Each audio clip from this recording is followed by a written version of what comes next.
तो आज का हमारा टॉपिक है कि एक विश्वासी विश्वास से भटक जाता है, उसके पीछे उसके भटकने का कारण क्या होता है। पहला तीमुथियुस 6:21 बताता है, कितने इस ज्ञान का अंगीकार करके विश्वास से भटक गए हैं। इस संसार में बहुत सारे लोग बाइबल को पढ़ते हैं, बहुत सारे लोग बाइबल की शिक्षा को पाते हैं और बहुत सारे लोग बाइबल का ज्ञान बांटते फिरते हैं। उसके बावजूद भी बाइबल की एक आयत है कि कितने लोग स्वर्ग जाएंगे। तो यीशु मसीह से पूछा किसी ने कि कितने लोग स्वर्ग जाएंगे, तो यीशु ने क्या बोला, बहुत थोड़े ही बात।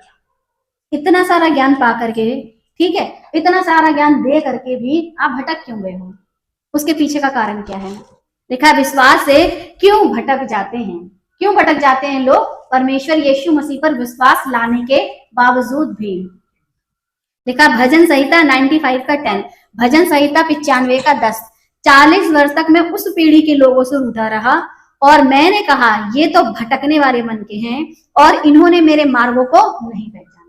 अब मनुष्य के विश्वास से भटक जाने के पीछे का कारण क्या है, उनके जीवन में, उनके शरीर में, उनकी बॉडी में एक पार्ट है जिस पार्ट को कहते हैं मन, भटकने वाला मन। और ये जो मन है भटकने वाला, वो आप अभी बैठे तो हो यहाँ पर इस छोटे से प्रार्थना के झुंड में, लेकिन बैठे बैठे आप पूरी दुनिया की सैर कर सकते हो। और जहां बैठे हो, जहां की बातें चल रही है, जहां का वचन चल रहा है, उसे छोड़ पूरी दुनिया में भटकते रहते हो। जैसे कि ये इजरायली 40 वर्ष तक मैं इस पीढ़ी के लोगों से रूठा रहा। 40 वर्ष तक ये लोग कहाँ थे, इजरायली की बात चल रही है, तो 40 वर्ष तक कहाँ थे, जंगल में। अच्छा, थे तो जंगल में, याद किसे करते थे, रोटी को, पानी को, जहां से आए थे, कौन सी जगह से आए थे, वो क्या याद कर रहे थे, वही पूछा, कहाँ याद करते थे। तो वैसे ही आज भी बहुत सारे चर्चों में आते हैं लोग, पास्टर के कहने पर बपतिस्मा भी ले लेते हैं, फिर बाइबल को भी पढ़ना शुरू कर देते हैं, उपवास भी रखना शुरू कर देते हैं, लेकिन उनका जो मन है वो कहाँ जाता है, वापस वही जहाँ से आगे होते हैं। जिस रंगरलियों से निकल के आए थे, उस रंगरलियों की तरफ उनका दिल, उनका दिमाग बार बार दौड़ता है। अब ऐसे समय में अगर आपने पौलुस की एक बात को याद रख लिया कि आपका जो शरीर है इसको एक लगाम की जरूरत है, अगर आपने लगाम कस ली तो ये नहीं दौड़ेगा, और अगर आपने इसको छूट दे दी तो ये आपका शरीर है ना, इसके अंदर जो एक मन है वो बिना लगाम के बहुत तेजी में, रॉकेट भी इतनी स्पीड से नहीं दौड़ता जितना तेजी से मनुष्य का मन, लेकिन भटकने वाले मन के हैं। तब के समय के इजरायली जिन पर परमेश्वर ने अपनी नजर की और उनको परमेश्वर ने मिस्र की गुलामी से निकाला। आज के समय के मनुष्य जिनको यीशु मसीह ने पाप की गुलामी में से निकाला, तब भी भटक रहे थे और आज भी भटक रहे हैं। लोग विश्वास से क्यों भटक जाते हैं, क्योंकि उनका मन जो है वो आ तो जाता है यीशु मसीह में, लेकिन हरकतें उनकी वही रहती हैं। अब जब हरकतें वही रहेंगी तो फिर परमेश्वर के मार्गों को कैसे पहचानोगे। आज भी यीशु मसीह के वचन और उनकी शिक्षा और उनका मार्ग और उनका ज्ञान कितने हैं जो पहचानते हैं। ईसाई होकर के भी अगर आप आज भी पिक्चरों के गानों पर क्या कहते हैं कमरिया हिला रहे हो, और आज भी आप दुनिया में तेल पानी का चक्कर चला रहे हो, और आज भी आप दुनिया को यीशु मसीह का ज्ञान कम और संसार की, जैसे कुछ लोग कहते हैं ना कि अरे वो लोग निकल के उन्हीं में से आए हैं। जब आप यीशु मसीह में नहीं थे तो कहीं ना कहीं किसी ना किसी क्या कहते हैं ईश्वर की आराधना कर रहे थे, जहां पर आपको ईश्वर के पास कुछ लेके जाना होता था, खाली हाथ आप नहीं जाते थे। सुबह सुबह नहाओ, हाथों में टोकरियां लो, उसमें कुछ फूल, खाना पीना जो भी रहता है, मिठाई विठाई, वो लेकर के, फल फ्रूट जो भी रहता है उसे लेकर के आपको वहां जाना होता था। जब वहां जाते थे तो वहां से कुछ वापस भी लाते थे, ठीक है, ये चीज आपको चल रही थी। लेकिन जब यीशु मसीह में आ जाते हो फिर आपको एक चीज और ले जानी पड़ती है, तब ले जाना पड़ता है तेल और पानी, लेके जाते हो, फिर वापस पादरी साहब उसको आपको दे देते हैं, फिर आप लेके आते हो, क्योंकि आप वहां से क्या कर देते हो, ईश्वर के सामने ऐसा ऐसा करके चढ़ा देते हो, और जो बचता है वो लाते हो, उसका उसको सबको बांटते हो, क्योंकि आपके अंदर यही हैबिट थी पहले की, है ना, यही जो हरकत थी, इसे आपको छोड़ के आना चाहिए था, इसे साथ लेके आना चाहिए था, लेके आ गए साथ छोड़ के। जब इजराइलियों को परमेश्वर ने बोला कि तुमको वहां का कुछ भी नहीं लाना है, नई आज्ञाएं, नया जीवन, नई बातें, पुराना कुछ नहीं लाना था, तो आज हम मसीह यीशु में क्या है, नई सृष्टि है, तो फिर ये क्या चक्कर है। वहां टोकरी में कुछ ले जाते थे, कुछ लाते थे, और फिर उसको सब में बांटते थे। आज हम तेल पानी ले जा रहे हैं, ला करके फिर तो तुम्हारी हरकतें भी नहीं जा रही है। जो लोग ऐसी हरकतों में साथ देते हैं और जो लोग ऐसी हरकतें कर रहे हैं, उनके मन परमेश्वर से भटके हुए हैं, क्योंकि वो परमेश्वर के मार्गों को नहीं पहचानते। अच्छा, जो लोग परमेश्वर के मार्गों को नहीं पहचानते, शुरुआत में क्या लिखा है, मैं उस पीढ़ी के लोगों से रूठा रहा। ये कौन है जो रूठा हुआ है, परमेश्वर। क्या आज यीशु मसीह इस पीढ़ी के लोगों से खुश हैं? नहीं। अगर परमेश्वर रूठे हैं तो जैसे जंगल में वो लोग ढेर होते रहे, वैसे इस संसार में यीशु मसीह के कहला के भी ये लोग भी क्या होते रहेंगे, ढेर होते रहेंगे। भजन संहिता 95 का 11, भजन संहिता 95 का 11। इस कारण मैंने क्रोध में आकर शपथ खाई कि ये मेरे विश्राम में प्रवेश कभी प्रवेश ना करने पाएंगे। और आज यीशु मसीह ये शपथ खा रहे हैं कि ये लोग कभी स्वर्ग में नहीं जा पाएंगे, इसीलिए थोड़े हैं जो स्वर्ग में जाएंगे।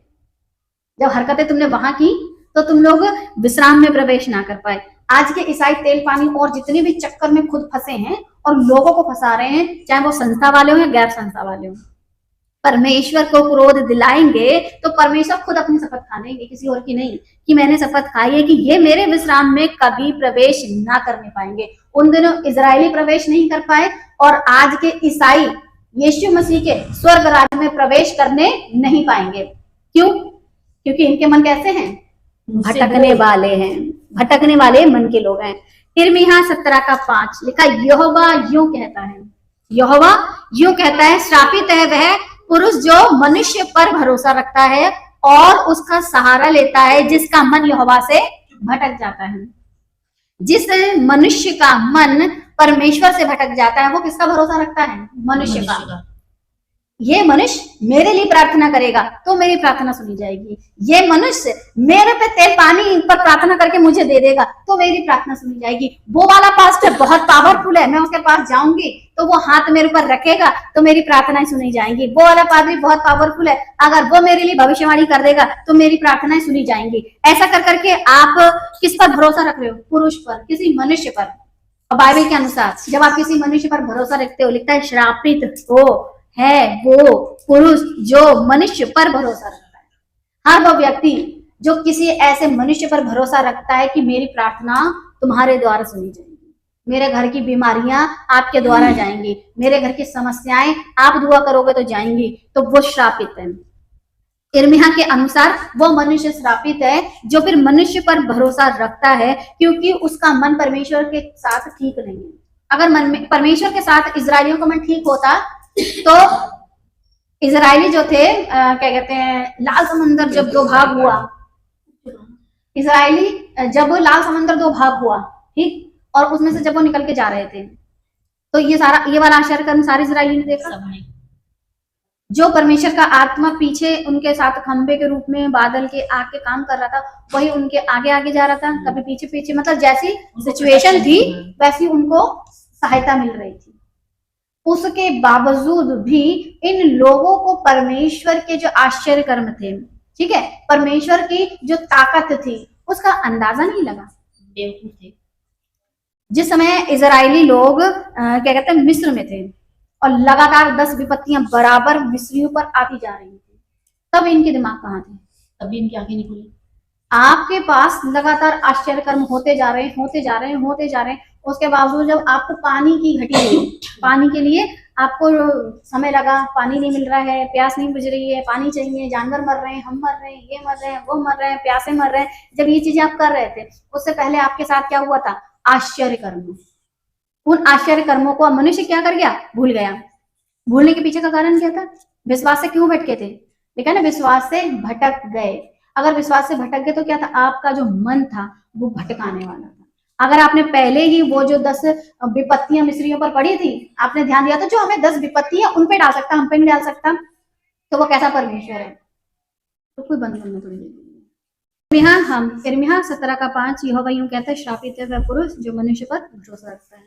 जहाँ परमेश्वर आपसे नाराज है वहां आप किसी भी पास्टर पर भरोसा रखकर उससे कितनी ही प्रार्थनाएं करवा लो, जब परमेश्वर आपसे नाराज है आपकी प्रार्थनाओं का उत्तर वो नहीं देगा, भले ही आप कितने ही पावरफुल पादरी से प्रार्थना क्यों ना करा लीजिए। और लिखा है कि उसका सहारा लेता है। आप किसी मनुष्य का सहारा लेकर के प्रार्थनाएं तो करवा सकते हो, लेकिन अगर आपका मन ही परमेश्वर से भटका हुआ है तो क्या आपकी प्रार्थनाएं सुनी जाएंगी? नहीं, क्योंकि प्रार्थना को जो सुनता है वो परमेश्वर है, वही आपसे नाराज है, तो फिर आपकी प्रार्थना सुने कौन? एक और जो सुन रहा है, नहीं, हमारी प्रार्थना कोई और नहीं सुन सकता। हमको अगर परमेश्वर नाराज बैठा है तो कोई कितनी सुन ले, लेकिन हमको वो चीज नहीं दे पाएगा। शैतान भी तभी आता है जब परमेश्वर से आज्ञा मानता है। हम ये सोचे कि हम शैतान को सारा क्रेडिट देते हैं, मेरे जीवन में समस्या आई शैतान ने दी है, मेरे जीवन में बीमारियां आई शैतान ने दी है, वो भी फ्री नहीं बैठा है, वो भी उन्हीं के पीछे लगता है जिन पर परमेश्वर यहोवा की नजर रहती है। और यहोवा की नजर उन धर्मियों पर रहती है जो उसके काम को करते हैं। और शैतान भी फालतू नहीं कचरा बीने, उसकी भी नजर उसी उन बंदे पर रहती है जो परमेश्वर के काम को करता है।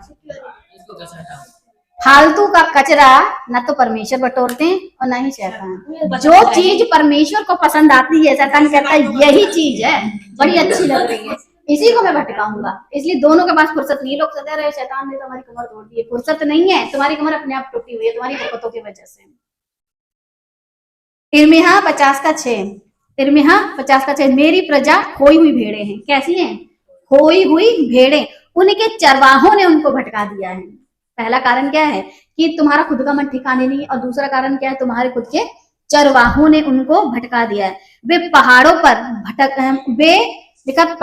पर भटकाया है, और पहाड़ और पहाड़ी घूमते हैं। कहाँ कहाँ जाते हैं? पहाड़ और पहाड़ी। छोटा पास्टर नहीं तो बड़ा पास्टर नहीं तो उससे बड़ा पास्टर, इंडिया का पास्टर नहीं तो फॉरेन का पास्टर नहीं तो फिर निगरो पास्टर, यानी कहाँ के पास्टर आते हैं। बड़ी छोटी आत्मिक सभाएं होती हैं जिसमें आत्मिक चंगाई और पता नहीं कौन सी चंगाई की सभा होती है, जिसमें जो चरवाहे होते हैं जगह जगह आपको ले जाते हैं, घुमाते हैं और क्या करते हैं? भटकाते हैं। इसके चलते जो कलीसिया है या जो भेड़े हैं, लिखा अपने बैठने के स्थान को भूल गई हैं, जहां उनको विश्राम मिलता, वो जगह को क्या हो गए हैं? भूल बैठे। आज कितने क्रिश्चियंस हैं जो बाइबल को पढ़ना भूल बैठे हैं? कितने क्रिश्चियंस हैं जो अपने जीवन को सही तरीके से जीना भूल बैठे हैं? वो सारे काम करते हैं, एक तरफ चर्च भी जाते हैं, हालेलुया और प्रेज़ द लॉर्ड करते हैं, दूसरी तरफ परमेश्वर के वचन में जो मिलावट करते हैं उनके पीछे लगे रहते हैं। खुद भी मिलावट वाले वचन को खुशी पसंद करते हैं, और जो मिलावट कर रहे हैं उनके साथ मिलकर के काम करते हैं। परमेश्वर किसी भी प्रकार के मिलावट को पसंद नहीं करता है। इसके चलते परमेश्वर तो रूठा बैठा है, और ये लोग क्या कर रहे हैं? पहाड़ी घुमाते फिर रहे हैं भेड़ों को, और जिसके चलते वे अपने बैठने का स्थान भूल गई हैं। आज भी लोग यीशु मसीह को भूल बैठे हैं, सिर्फ और सिर्फ किन बातों को याद रखते? चमत्कार। जीवन में ऐसा चमत्कार हो जाए ताकि हमारे जीवन की सब समस्याएं चली जाए। परमेश्वर को आप भूले बैठे हो और परमेश्वर आपके जीवन में चमत्कार करते हैं। इसके चलते किनके पीछे लग गए हैं? चरवाहों के पीछे। और वो चरवाहे क्या कर रहे हैं? इनको बिगाड़ रहे हैं, भटका रहे हैं। बिगाड़ नहीं रहे, भटका रहे हैं। जब कोई मनुष्य भटक जाता है तो क्या वो अपनी मंजिल तक पहुंच सकता है? नहीं। जब कोई इंसान जब भटक जाए, ए चटपट कटपट क्या मारेंगे कुछ, जब कोई मनुष्य भटक जाता है तो क्या उसको अपने घर का रास्ता, जब कोई मनुष्य भटक जाता है क्या वो अपने सही स्थान पर पहुंच सकता है जो उसका सही स्थान है? फिर वो क्या करता है? अच्छा, जो खुद भटक रहा होता है उससे आप रास्ता पूछ के देखो। वो जो खुद भटका फुल कॉन्फिडेंस के साथ आपको इतना भटकाएगा, कहेगा जितना मैं झेल रहा हूँ इतना तू भी झेल। जो भटका हुआ होता है वो कभी किसी को सही रास्ता नहीं दिखाता। अच्छा, जो सही रास्ता दिखाने वाला होता है उन्हें लगता है ये भी भटका हुआ है। आज मसीह समाज में यही तो चल रहा है। जितनी संस्थाएं बनी है वो परमेश्वर के वचन को सही से नहीं समझती। फिर बात आती जब मसीह मंथन की तो कहते तुम भी संस्था खोल के बैठे हो। परमेश्वर का जो सही मार्ग है उसको बताने वाले, वचन को कॉन्टेक्स्ट में पढ़ाने वाले, ठीक है, आप जो वचन को कॉन्टेक्स्ट में पढ़ेगा वो भटकेगा नहीं, क्योंकि जैसा परमेश्वर ने कहा है वो वैसे ही करता। जब परमेश्वर अगर रूठा है तो रूठा है, उसको मनाने की कोशिश करो, चढ़ाने की कोशिश मत करो। परमेश्वर तभी मानता है जब आप उसकी आज्ञाओं पर मन बनाते, और उसकी आज्ञाएं कठिन नहीं है। रोमियो 1:17, क्योंकि उसमें परमेश्वर की धार्मिकता विश्वास से और विश्वास के लिए प्रकट होती है, जैसा लिखा है विश्वास से धर्मी जन जीवित रहेगा। यदि आप धर्मी जन हो तो आपको ये विश्वास होना चाहिए जिस परमेश्वर ने इस पृथ्वी को बनाया है, सूरज चांद तारों को बनाया है, अब तक वे मिटी नहीं है, वो तब मिटेंगी जब परमेश्वर की इच्छा होगी। जब परमेश्वर की इच्छा से ये सब चीजें बनी हुई हैं और अपने समय पे काम करी, तो मेरे जीवन की अगर समस्याएं आज हैं, सूरज सुबह निकलता है शाम तक कहाँ जाता है? अपने स्थान को। अगर जीवन में समस्याएं आई हैं तो फिर वो कहाँ जाएंगे? अब जिस स्थान से उस स्थान को चले जाएंगे। और बाइबल की एक आयत तो बड़ी बढ़िया लगती है कि एक मार्ग से आती मुसीबतें 7 मार्ग से जाती हैं। तो फिर बाइबल को वो बात आपको याद क्यों नहीं रहती है? अगर जीवन में समस्या, बीमारी, तकलीफ, परेशानी, कुछ भी है, ऐसे में किसी ऐसे मनुष्य पर भरोसा रखकर उससे प्रार्थना क्यों करवाते हो कि आप हमारी प्रार्थना करो तो समस्याएं चली जाए? अरे धर्मी जन तो के विश्वास से जीवित रहेगा। रोमियो 1:17, क्योंकि उसमें परमेश्वर की धार्मिकता विश्वास से और विश्वास के लिए प्रकट होती है। अगर आप परमेश्वर की धार्मिकता में जीना चाहते हो तो आपका जो विश्वास है, ठीक है, उस विश्वास को आपको बनाए रखना है। जब 40 साल की समस्या में इजरायली थे, तो 40 साल समस्या में गए थे या परमेश्वर उन्हें कुछ सिखाना चाहता था? सिखाना मांग रहे थे। तो समस्या कौन लाया? परमेश्वर नहीं, समस्या हम खुद लाते हैं। देखो, अगर उन दिनों के जंगल में हमने लहसुन प्याज याद नहीं करा होता, सही बात है, तो फिर समस्या क्यों आती? आती? मन्ना बटेरे मांग रहे थे, मीठ खा, हम बहुत मीठ खाया करते थे। आप क्यों पिछली बातों को याद कर रहे हैं? जब आगे आप जीवन में बढ़ गए हो, तो फिर पीछे की ओर मुड़ मुड़ के क्यों देख रहे हो? फिर नमक का खंबा कौन बनेगा? आप ही बन जाओगे। वैसे एक बात बताओ, इजरायली मीट मांग रहे थे, आए थे वहां से जहाँ मूर्ति पूजा थी, तो वहाँ क्या रोज भैंसे या बकरे कटते थे? जब वो मूर्ति पूजा का टाइम था, तो ईश्वर बकरा भैंसा नहीं करता होगा? बिल्कुल चढ़ता था, हर प्रकार का देवता मानते थे, तभी तो 10 पत्तियां थी। हाँ बिल्कुल। कैसे फिर मूर्ति वाले कैसे नहीं खाते? अब ऐसा है ना, जब बाइबल इतनी लेटेस्ट हो गई है, दुनिया इतनी लेटेस्ट हो गई है, तो फिर परमेश्वर के लिए आपकी आराधना भी लेटेस्ट हो गई है। आप इतना ध्यान रखो, आप उन दिनों की सोच के हिसाब से नहीं बात कर रहे, आप आज की सोच की बात कर रहे हैं। उन दिनों में जब इजरायली मिस्र के गुलामी से निकले थे, कोई व्यवस्था कानून नहीं था, और पूरी दुनिया में कोई नहीं जानता था क्या व्यवस्था होती, क्या कानून होता है। जब परमेश्वर यहोवा ने कहा ना, ये चीज अपवित्र है, इसे मत खाना, तब से लोगों को समझ में आया। जब ये प्रचार शुरू हो गया कि इजरायलियों का जो देवता है, ऐसे कहते थे, वो लोगों को बताता है कि क्या चीज खानी चाहिए और क्या चीज नहीं खानी चाहिए, क्या चढ़ावे चढ़ाने चाहिए, क्या चढ़ावे नहीं चढ़ाने चाहिए, कौन सा कपड़ा कौन से कपड़े के साथ मिला के पहनना चाहिए या नहीं पहनना चाहिए, कौन सा दिन पवित्र है और कौन सा दिन पवित्र नहीं है।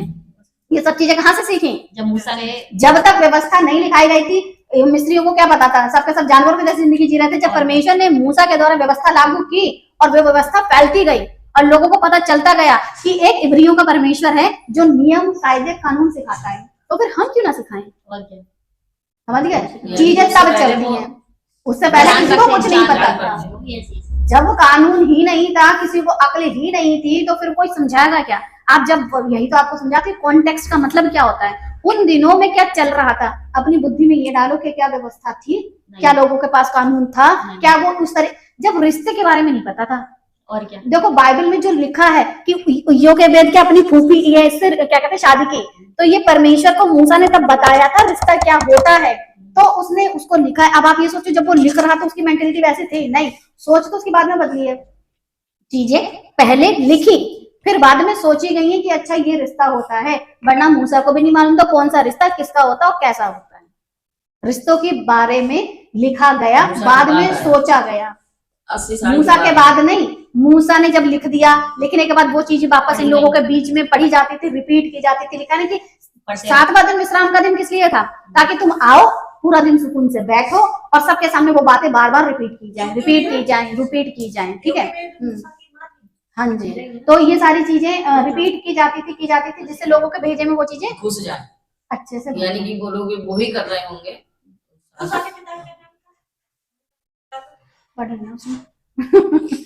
तो लिखा है रोमियो 1:17, क्योंकि उसमें परमेश्वर की धार्मिकता विश्वास से और विश्वास के लिए प्रकट होती है। जैसा लिखा है, विश्वास से धर्मी जन जीवित रहेगा। लिखा है, अब ये कहाँ लिखा है? बाइबल में कहाँ लिखा है? ये तो रोमियो वाला लिख रहा है। अब यही तो मैं आपको समझाना चाह रही हूँ। रोमियो 1:17 वाला पौलुस ने लिखा, लेकिन पौलुस ने कहाँ से पढ़ के 1:17 लिखा? या बाइबल में तो लिखा, कौन से नियम ही बता दो, कम से कम नियम। अबे पुराना नियम, अगर नया नियम पढ़ रहे हो, पुराना नियम में अगर नया नियम पढ़ रहे हो आप, क्योंकि रोमियो नया नियम में आता है। आज आप लोगों को लग रहा है मुझे संडे स्कूल की शिक्षा देनी पड़ेगी। जब आप रोमियो की पुस्तक पढ़ रहे हो जो कि नए नियम में आती है, तो जाहिर सी बात उसने पुराने नियम में से ही कहीं ना कहीं से ढूंढ ढांड के पढ़ा होगा। ठीक है? और इसके लिखा है रोमियो 1:21, इस कारण की परमेश्वर को जानने पर भी उन्होंने परमेश्वर की योग्य बढ़ाई और धन्यवाद न किया, परंतु व्यर्थ विचार करने लगे, यहाँ तक कि उनका निर्बुद्धि मन अंधेरा हो गया। अब ये बात जो चल रही है, ये जो रोमियो के पत्री का जो लेखक है पौलुस, ये जो लिख रहा है इन चीजों को, अब ये किन के विषय की बात कर रहा है? उनका मन अंधेरा हो गया। ठीक, 1:23, और अविनाशी परमेश्वर की महिमा को नाशवान मनुष्य, पक्षियों, चौपाइयों, रेंगने वाले जंतुओं, मूर्तों की समानता में बदल डाला। अब ये वो लोग हैं जिनको परमेश्वर लगातार बातचीत कर रहा था इजराइलियों की बात करी जाए तो 40 साल भले ही वो यहोवा परमेश्वर के विषय का ज्ञान रख रहे थे थोड़ा थोड़ा किताबों के जरिए, ठीक है, मूसा की किताबों के जरिए, उसके बावजूद उनके मन दूसरे ईश्वरों में और देवताओं में बड़े लगे हुए थे। आसपास की जितनी भी जातियां थी, उनके जितने भी देवता थे, उनका मन वहां बहुत लगा है। इसीलिए तो परमेश्वर की महिमा को इन लोगों ने, अदन की वाटिका में क्या परमेश्वर आदम और हव्वा से मिलने आते थे? तो फिर इसका मतलब उन्होंने, आदम हव्वा ने जीवित परमेश्वर को अपनी आंखों से देखा, ठीक है। अगर देखा तो क्या परमेश्वर के 4 पैर थे? नहीं। क्या परमेश्वर की 4 मुंडियां थी? क्या परमेश्वर के 4-10 आंखें थी? नहीं। उसके बावजूद भी ये कहानी गड़बड़ में क्यों आई? जब आपने अपने बालकों को उसी मार्ग की शिक्षा नहीं दी। देखो क्या कहते हैं, जो भी उसके बच्चे थे, केन और हाबिल, उसके बाद शेत के विषय में पता है, बाकी बहुत सारी लड़कियां, बहुत सारे और भी लड़के रहे होंगे। आदम हव्वा ने जब परमेश्वर को अपनी आंखों से देखा था, तो क्या उसका फर्ज नहीं बन रहा था कि जीवित परमेश्वर के विषय की बातें लगातार वो लोग बताते रहते? आप लोग तो आई विटनेस थे। आई विटनेस मतलब है आंखों देखे गवाह।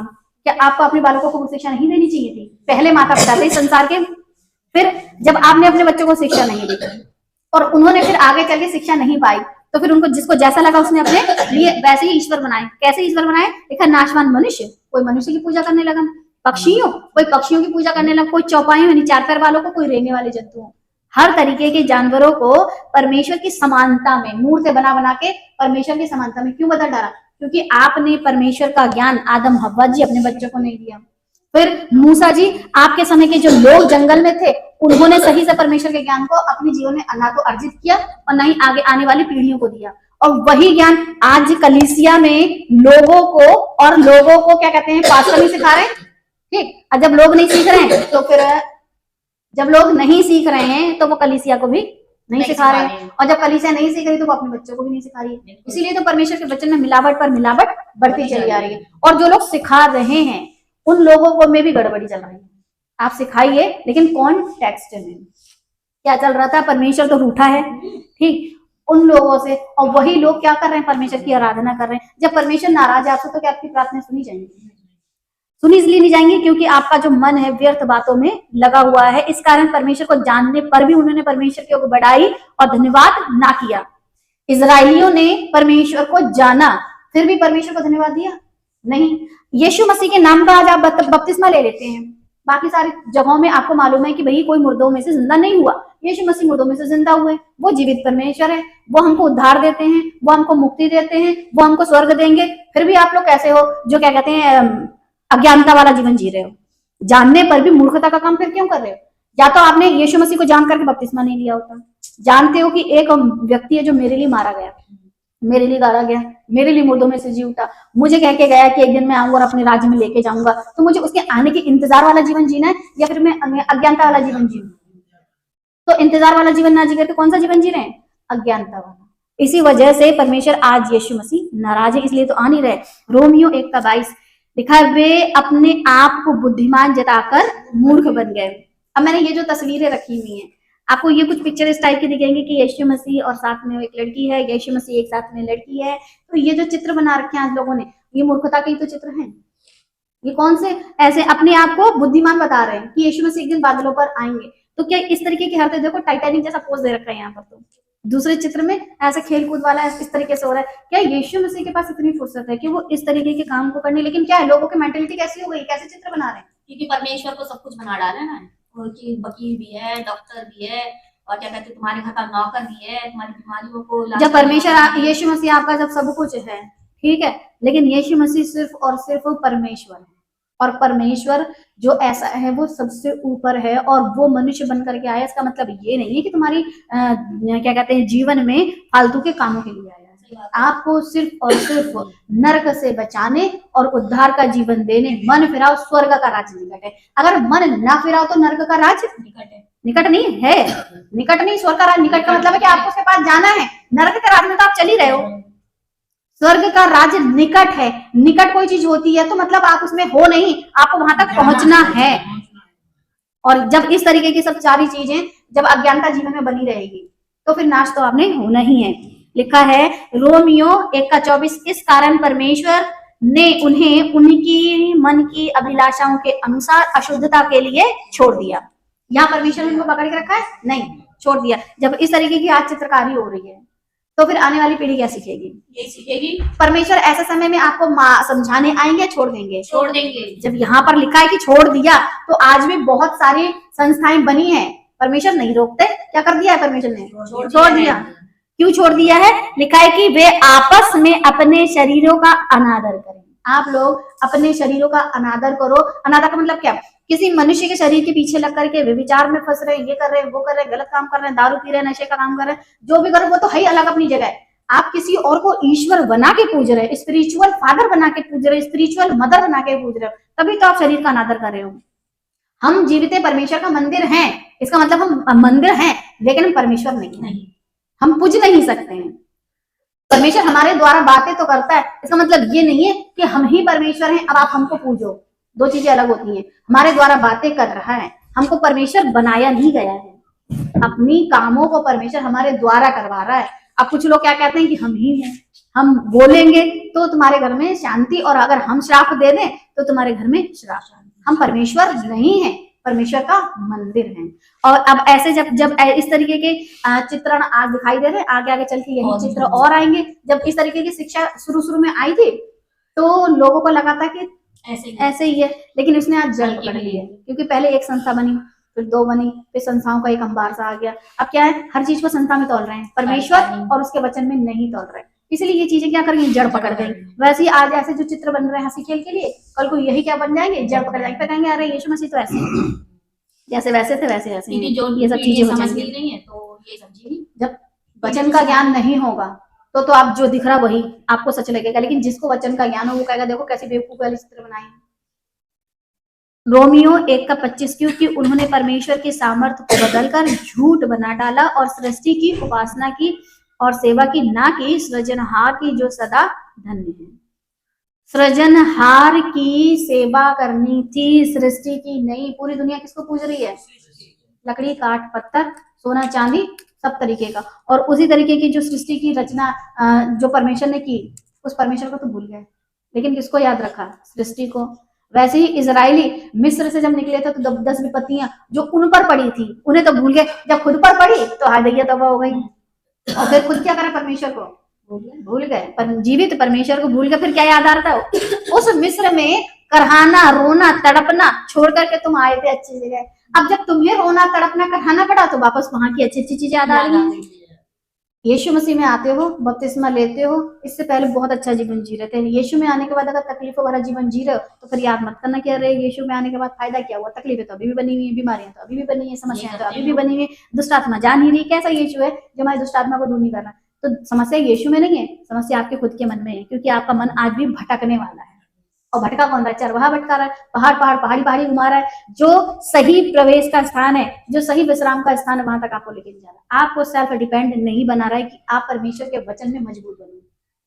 इस वजह से ये समस्याएं हो रही हैं। रोमियो 1:29, इसलिए वे सब प्रकार के अधर्म और दुष्टता और लोभ और बैर भाव से भर गए, और डाह और हत्या और झगड़े और छल और ईर्ष्या से भरपूर हो गए और चुगलखोर। ठीक है, इतना सब कुछ मनुष्य के मन में पहले भी था। यीशु मसीह में आ गए, बपतिस्मा ले लिया, अब सब चला जाना चाहिए था, कि नीचे अभी भी बनी हुई है, तो फिर गड़बड़ कहाँ है? आपके जीवन में ये सारी चीजें अगर थी और यीशु में आ गए और आपने यीशु को अपना लिया, तो ये सारी चीजें आपके जीवन से जानी चाहिए थी। ये सारी चीजें वापस आपके जीवन में क्यों बनी हुई? आपके अंदर से परमेश्वर का, मसीह का स्वभाव दिखना चाहिए था। रोमियो के पत्री में पौलुस ये बता रहा है परमेश्वर का स्वभाव दिखना चाहिए था। स्वभाव आज भी तुम्हारे अंदर शैतान का दिख रहा है, क्योंकि भी शैतान और संसार को छोड़ करके यीशु के पास आए थे, तो स्वभाव में चेंजेस आनी चाहिए थी, नहीं आई। हबक्कुक 2:4, देख उनका मन फूला हुआ है, उनका मन फूला, उनका मन सीधा नहीं है, परंतु धर्मी अपने विश्वास के द्वारा जीवित रहेगा। समझ गया? धर्मी कैसे जीवित रहेगा? विश्वास के द्वारा। पुराने नियम में आपको मिल गया पढ़ने के लिए। अब धर्मी जन कैसे जीवित रहेगा? विश्वास से। उसका क्या विश्वास है? जिसने सूरज को बनाया, चांद को बनाया, तारों को बनाया, एक दिन वो मिट जाएंगे। अगर मुझे बनाया और अगर मैं मिट जाऊं तो क्या दिक्कत है? लेकिन मैं अनंत काल के लिए नहीं मिट सकता, नहीं मिट सकती अगर मेरा विश्वास यीशु मसीह पर है, क्योंकि यीशु जिंदा है और जो उस पर विश्वास रखेगा वो भी जिंदा है। एक डायलॉग बड़ा बढ़िया लगता है, मुर्दा खींचे मुर्दन में और जिंदा खींचे जिंदन में। आप जिस ईश्वर की आराधना कर रहे हो, चाहे सृष्टि की कोई भी वस्तु क्यों ना हो, एक दिन वो मिट जाएगी। तो जो मिट जाएगी यानी को मुर्दा, तो वो किस में खींचेगी? मुर्दों में। यीशु मसीह कभी नहीं मरा और ना कभी मरेगा, तो आप कहाँ जाओगे उस पर विश्वास करके? जिंदों में। तो शरीर में कितनी ही बीमारियां हो, तकलीफें हो, परेशानी, अगर आपने यीशु पर भरोसा रखा है तो आप कभी मर नहीं सकते। तो यही तो है कि धर्मी जन किससे जीवित रहेगा? उसका ये विश्वास। हमने यीशु मसीह को नहीं देखा, हमने यीशु मसीह के विषय में सिर्फ सुना है बाइबल से, लेकिन जब यीशु नहीं मरे तो मरेंगे तो हम भी नहीं, क्योंकि ये हमारा क्या है? विश्वास। और बाइबल के अनुसार बताता है विश्वास के द्वारा धर्मी जन क्या रहेगा? जीवित रहेगा। अगर मैं धर्मी हूं तो फिर मुझे किसी पास्टर पर भरोसा नहीं रखना है, तभी तो हाय उस मनुष्य पे जो मनुष्य पर भरोसा रखता है। अब विश्वास, आशा और प्रेम तीनों स्थायी है। वो अलग चीज है, ये अलग चीज है, वो कहाँ लेके चले हैं? मनुष्य पर भरोसे की बात चल रही है। पूरी दुनिया में लोग मनुष्य पर भरोसा रखते हैं, आपका मनुष्य पर भरोसा नहीं रखना है, क्योंकि मनुष्य पर भरोसा रख करके वो लोग क्या बोले थे? इजराइली ऐसा है, हम अपना लीडर किसी को बनाते हैं और वापस मिस्र को जाते हैं, क्योंकि इजराइल में तो हम लोगों को पानी नहीं मिल रहा है, सॉरी मिस्र क्या कहते हैं, जंगल के मार्ग में हमको पानी नहीं मिल रहा है, क्योंकि मूसा तू हमें यहाँ मरने के लिए आया है।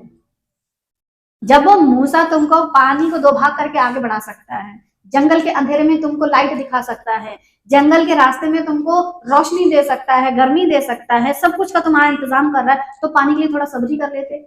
जब परमेश्वर किसी मनुष्य की प्रार्थना को नहीं सुनता तो ये समझ लो आपकी प्रार्थना ना सुनने के पीछे का कारण क्या है? या तो आपको परखा जा रहा है, आपका धैर्य देखा जा रहा है, सब्र देखा जा रहा है, या फिर आपको क्या कहते हैं, दिखाया जा रहा है कि देखो तुम पहले कितनी अच्छी चीजें पा रहे थे, अगर अब वो ना मिले तो तुम क्या उन चीजों के बिना रह सकते हो?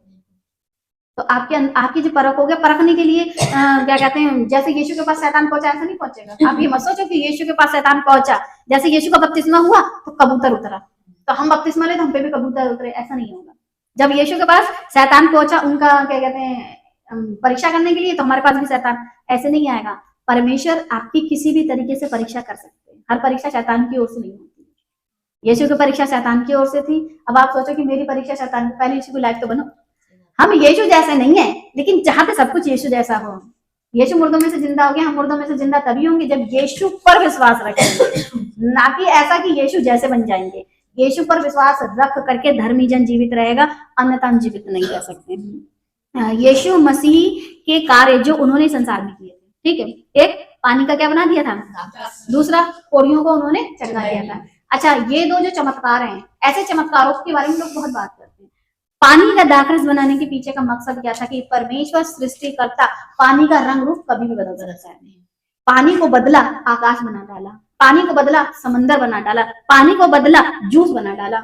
वो दिखा रहे थे मैं वही सृष्टि करता हूँ, आपको पहचानने की जरूरत थी। फिर दूसरा, जो कोढ़ी थे वो परमेश्वर के राज्य में जा नहीं सकते थे अपने शरीर के गंदगी के कारण। परमेश्वर ने कहा मैं तुमको शुद्ध कर दूंगा और परमेश्वर के राज्य में प्रवेश कराऊंगा। धन्य वे हैं जो परमेश्वर से मेल करवाने वाले। और वो चीजों को परमेश्वर यीशु मसीह ने इन चमत्कारों के जरिए हमको बताया। ना कि चमत्कार इसलिए किए थे कि यीशु चमत्कार करते हैं, उन्होंने चमत्कार इसलिए किए कि मैं वो परमेश्वर हूँ जो तुम्हारी सारी समस्याओं को खत्म करके तुम्हें परमेश्वर से मेल करा दूंगा। पूरी संसार के लोगों से नहीं मिल सकता था, तो परमेश्वर के राज्य में कैसे?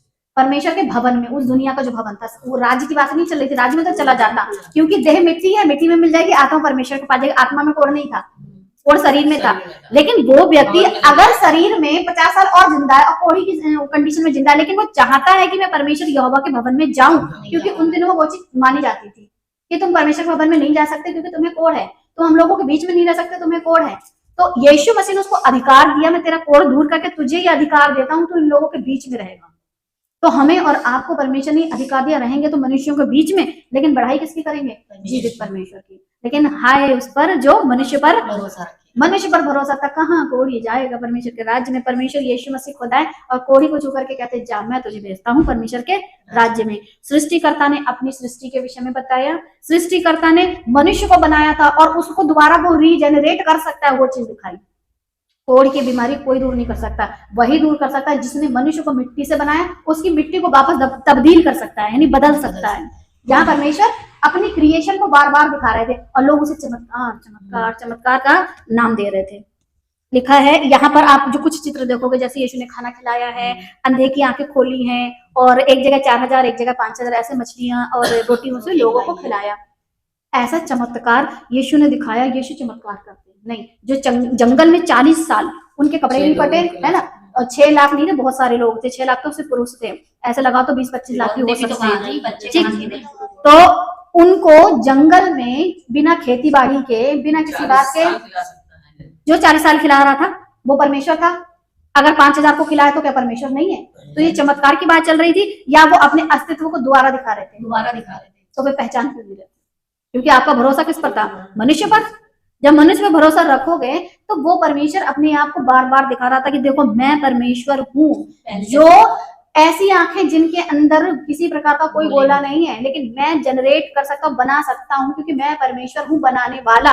और उसने बना के दिखाया। मैं खिलाने वाला, पूरी सृष्टि का सृजनहार। मैं इतने लोगों को क्या खिला नहीं सकता हूँ कि तुम अभी तक नहीं समझे? जब मैंने 4000 को खिलाया तो कितनी टोकरियां बची, 5000 को खिलाया तो कितनी टोकरियां बची। तो चेलों को कैसे यीशु डांट लगाते थे, वैसे ही आज के लोगों को भी डांट लगाने का होता है कि तुम चमत्कार के पीछे पड़े। सृष्टि करता तो अपने आप को प्रेजेंट कर रहा था, आपको उसको पहचानने की जरूरत थी, लेकिन आपका भरोसा किस पे था? मनुष्य पर। जीवित परमेश्वर यीशु मसीह एक दिन ऐसे नजर आए, उनका रूप पूरा बदल गया, उनके दाएं बाएं 2 लोग खड़े हो गए। कौन कौन थे वो? एलिया मूसा। ठीक है, उस समय चेले क्या कह रहे थे? हम 3 मंडप बनाएंगे, एक तेरे लिए, एक मूसा के लिए, एक एलिया के लिए। मतलब तीनों को इक्वल कर दिया। तीनों को इक्वल का मतलब तीनों को बराबर कर दिया। क्या वो बराबर दर्जे के थे? देखो, मूसा और एलिया इंसान थे, लेकिन परमेश्वर यीशु मसीह परमेश्वर। आप परमेश्वर का दर्जा इंसान को दे रहे हो, कैसे मूर्ख इंसान हो। आज भी तो ये चल रहा है, किसी भी पास्टर को आप अपना पापा बना रहे हो, उसे यीशु मसीह का दर्जा दे रहे हो, तो ये तो गलत है ना। हाय तुम पर, जो तुम मनुष्य पर भरोसा रखते हो, ये वो वाली हाय है कि तुम इंसान को परमेश्वर समझ रहे हो। तुम उस पर भरोसा रखते हो। भरोसा किस पर रखना था? परमेश्वर पर भरोसा रखना था। मूसा और एलिया मनुष्य हैं, उनके लिए मंडप नहीं बनेगा। मंडप का मतलब मंदिर नहीं बनेगा, एक ऐसा स्थान नहीं होगा, लेकिन हमारे परमेश्वर यीशु मसीह के लिए स्थान होगा। और वो स्थान हम खुद हाथ के बनाए, उसके खुद के मंदिर हैं। तो हमें अपने आप को परमेश्वर पर कैसा रखना है? विश्वास। और कौन सा विश्वास? धर्मी जन वाला। धर्मी जन विश्वास से जीवित रहेगा। लिखा है रोमियो 1:17, क्योंकि उसने परमेश्वर की धार्मिकता विश्वास से और विश्वास के लिए प्रकट होती है। लिखा है विश्वास से धर्मी जन जीवित रहेगा। हम अगर धर्मी हैं तो फिर हमको विश्वास से जीवित रहना है कि अगर पानी का दाखरस बनाया था, तो जो परमेश्वर पानी का दाखरस बना सकता है, वो पानी का आसमान बना सकता है, क्योंकि उसने बनाया। शुरुआत में जो आसमान बना सकता है, अगर दाखरस बनाया, बड़ा चमत्कार कर दिया। पानी भी तो ऊपर कर दिया। जब पानी को ऊपर लटका सकता है, अपनी मर्जी से नहीं गिरता, जब चाहता तब गिरता है, तो फिर अगर उसका रंग नीले से सब लाल कर दिया तो कौन सी बड़ी बात हो गई है। तो सृष्टि करता मानो, क्यों? तभी तो हम विश्वास से जीवित रहेंगे, वरना हम कैसे जीवित रहेंगे? चमत्कारों में हम चमत्कारों के भरोसे परमेश्वर पर भरोसा करे नहीं बैठे हैं। परमेश्वर है, ये हमारा विश्वास है, तभी हम जिंदा हैं। लिखा व्यवस्था विवरण 10:17, क्योंकि तुम्हारा परमेश्वर यहोवा वही ईश्वरों का परमेश्वर है, ईश्वरों का परमेश्वर और प्रभुओं का प्रभु है, और महान पराक्रमी और भययोग्य ईश्वर है, जो किसी का पक्ष नहीं करता और न घूस लेता है।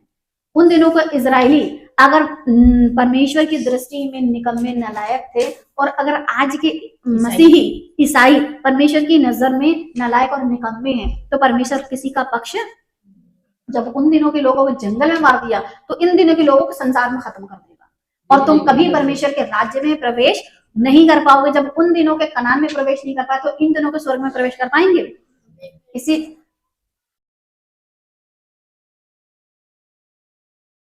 हमारा जो जीवित परमेश्वर है वो घूस नहीं लेता है, किसी का पक्ष नहीं करता है।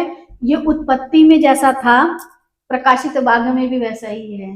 जो क्या कहते हैं इजरायलियों के साथ 40 साल के जंगल में था, वही आज भी वैसा ही है। तब भी नहीं बदला था, आज भी नहीं बदला है। हम परमेश्वर को कह सकते हैं कि अरे उन दिनों में क्रोध दिखाता था, परमेश्वर का क्रोध तब भी था, क्रोध अब भी है। बस यीशु मसीह जिस दिन अपनी दुल्हन को लेके जाएंगे, और जो बाकी के हैं वो नीचे क्या करेंगे? पछताएंगे, और दोबारा उनको मौका नहीं मिलेगा। लेकिन हम अगर जाएंगे तो उसी बेस पे जाएंगे कि हम परमेश्वर पर क्या रखते हैं? विश्वास रखते हैं। और अगर धर्मी हैं तो उस पर विश्वास रखें, ना कि किसी मनुष्य पर।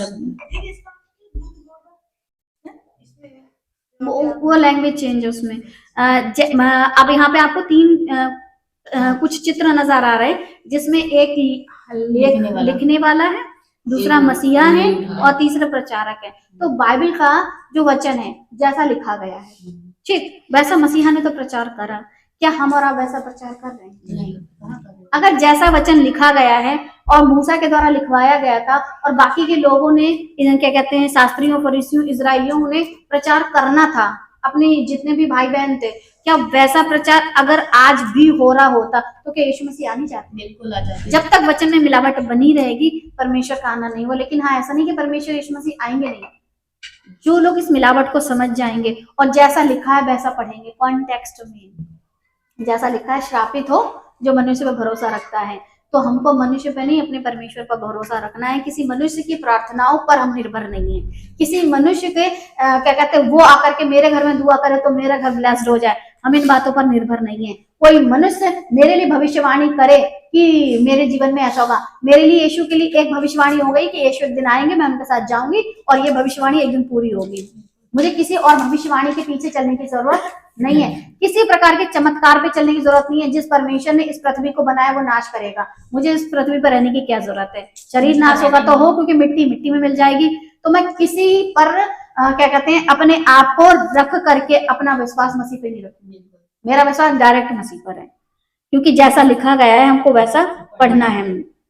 बहुत सारे लोग बैठते हैं और यीशु मसीह के विषय का ज्ञान रखने की कोशिश करते हैं और बहुत सोचते विचारते हैं। ऐसे बहुत सारे गुट हैं जो बैठते हैं, सोचते हैं, मसीह का विचार रखते हैं, लेकिन क्या वो सही रीति से मसीह की पहचान को अपने जीवन में पाते हैं? आए होते तो आज तक मसीह की जो पहचान है उनके जीवन में बिल्कुल नहीं है। अगर होती तो फिर वो मसीह पर भरोसा रखना सिखाते, तेल पानी और दुनिया की फालतू की बकवास या खुद पर भरोसा रखना नहीं सिखाते। जब आप किसी दूसरे पर भरोसा रखना सिखाते हो तो आप सही से सीखे हुए नहीं हो, भले आप कितना ही विचार कर लो। यिर्मयाह 17 का 7, धन्य है वह पुरुष, अगर आपको बनना है, धन्य है वह पुरुष जो यहोवा पर भरोसा रखता है, जिसने परमेश्वर को अपना आधार माना। आधार का मतलब है बेस, चट्टान नहीं, बेस। बेस का मतलब होता है जैसे कि ये जो पैर हैं, ये जो दिखाई दे रहे हैं, ये बेस है, इसके ऊपर ये वाला हिस्सा टिका हुआ है, ठीक है। अगर ये पैर ना हो तो ये हिस्सा अपने आप हवा में नहीं लटकेगा। वैसे ही मेरा और आपका जो विश्वास है अपने आप यूं ही हवा में नहीं है, उसका आधार कौन है? यीशु मसीह। और जब मेरा और आपका आधार यीशु मसीह है तो मुझे डायरेक्ट प्रार्थना करनी है, डायरेक्ट, मुझे बिना तेल पानी के चक्कर के, बिना किसी मनुष्य के चक्कर के कि वो मेरे लिए कुछ करे। मेरे लिए कोई मनुष्य कुछ नहीं कर सकता, सिर्फ और सिर्फ यीशु मसीह कर सकते हैं। इसलिए लिखा है कि धन्य है वह पुरुष जो यहोवा पर भरोसा रखता है और जिसने परमेश्वर को अपना आधार माना। हमारा बेस कौन है? यीशु मसीह, उसका वचन। अगर उसके वचन को लेकर के कोई दाएं और बाएं की बातें करे तो आपको सेकंड में पता लगा लेना, ये पता लगा लो ये बंदा जो बात कर रहा है उसका आईक्यू लेवल क्या कह रहा है, ये किस बेस से हमसे बात कर रहा है, आपको पता चल जाना चाहिए। क्यों? जब परमेश्वर का हम ज्ञान रखते हैं तो जैसे यीशु मसीह के सामने जब शास्त्री फरीसी आते थे और उनको परखने के लिए कोई बात कहते थे, ठीक, तो यीशु मसीह परखने के लिए बात जब उनसे कही जाती थी तो वो जवाब नहीं देते थे, सवाल करते थे। आपको हमेशा इस बात का ध्यान रखना है कि जब कोई भी मनुष्य परमेश्वर के वचन को लेकर के आपसे बात करता है तो सवाल करो, जवाब नहीं। आपको तो, आपके पास जवाब तो है ही, अगले से पूछो ना, तू बता भाई यूहन्ना का बपतिस्मा कहाँ से था? परमेश्वर की ओर से था कि मनुष्यों की ओर से था? बंदा फंस गया, क्या बोले? मनुष्यों की ओर से बोले तो फिर कहेंगे अच्छा, लोग मार डालेंगे, कहेंगे अच्छा अगर वो ऐसा नहीं है तो फिर उन्हें स्वर्ग के राज्य के लिए कि रास्ता सीधा करो, ऊंचा नीचा सही करो, और वो भविष्यवक्ता लोग मार डालेंगे। और अगर हम बोले परमेश्वर की ओर से था तो बोलेगा कि तुम माने क्यों नहीं, बात परमेश्वर की तो मानते, क्यों नहीं माने? तो दोनों तरफ से फंस गए। इसलिए जब भी आप परमेश्वर के वचन से बात करो तो आपका आधार क्या होना चाहिए? परमेश्वर का वचन, यीशु मसीह परमेश्वर का वचन। और यदि मैं मेरे जीवन में परमेश्वर के वचन को अपने जीवन में महत्व नहीं दे रही हूँ, अपने बच्चों के जीवन में महत्व नहीं दे रही हूँ, अपनी कलीसिया के जीवन में महत्व नहीं दे रही हूँ और सही से सिखा नहीं रही हूँ, तो फिर फायदा क्या है परमेश्वर के कार्य को करने का? 4 हो, लेकिन 4 बंदे भी परमेश्वर के वचन को सीखने के बाद फोन करके ये ना कहें कि मेरे लिए प्रार्थना करो। कोई भी मनुष्य अगर आपको कहता है सिस्टर जी मेरे लिए प्रार्थना करिए, तो समझ जाना वो बाइबल वचन में कितना मजबूत है। जब कोई अपनी प्रार्थना निवेदन बांटता फिरता ना तो हम समझ जाते हैं कि ये और इसकी कलीसिया और ये लोग कितना होंगे। क्योंकि जब हम आधार यीशु को मान लेंगे तो हम किसी मनुष्य का भरोसा क्यों रखेंगे? हमारा भरोसा तो किस पर होगा? यहोवा पर होगा। और जो यहोवा को अपना आधार मान लेता है वो किसी से प्रार्थना करवाता नहीं है, अपनी प्रार्थनाओं को स्वयं करता है। कुछ इस तरीके से कुछ लोग हैं जो यीशु मसीह को मानते हैं। कुछ लोगों के लिए यीशु मसीह जो है युद्ध में जाते हैं और युद्ध यहोवा ही लड़वाते हैं, जितवाते हैं। कुछ लोग अपना यीशु मसीह को अपना डॉक्टर मानते हैं। तो अगर इस तरीके का प्रचार चल रहा है तो चलने दो उनको, हम कुछ नहीं कर सकते। हमको ऐसी जगहों से क्या करना है, अपने आप को अलग रखना है, क्योंकि हाय उस पर जो मनुष्य पर भरोसा रखता है। हमको क्या बनना है, ऐसा पुरुष बनना है जो यहोवा पर भरोसा रखता है, उसके वचन पर भरोसा रखता है और उसको अपना आधार मानता है। हमारा आधार यीशु मसीह का वचन है, वचन से ना दाएं मुड़ना ना बाएं मुड़ना। सो परमेश्वर हम सभी को ये बुद्धि दे कि परमेश्वर के वचनों में बने रहें और परमेश्वर के वचन के अनुसार ही जीवन जिए।